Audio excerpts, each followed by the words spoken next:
കോഴിക്കോട് ചേനായി തീവെപ്പ് കേസിലെ പ്രതികൾ പിടിയിലായി. എടവനാട് സ്വദേശികളായ കാലങ്കോട്ട് രാഘവൻ, കൊയിലോത്ത് ഷിബിൻലാൽ എന്നിവരാണ് പിടിയിലായത്. വാഹനങ്ങൾ തീയിട്ട് നശിപ്പിക്കുകയും കലാപമുണ്ടാക്കാൻ ശ്രമിക്കുകയും ചെയ്ത സംഭവത്തിലാണ് നടപടി.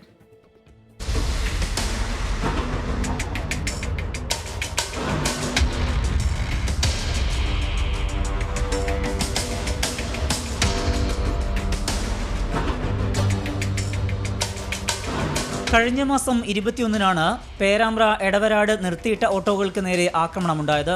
ഒരെണ്ണം തീയിട്ട് നശിപ്പിക്കുകയും മറ്റൊന്ന് കത്തിക്കാൻ ശ്രമിക്കുകയും ചെയ്തു. ഈ അന്വേഷണം വഴിതിരിച്ചുവിടാനുള്ള നീക്കത്തിലായിരുന്നു പ്രതികൾ.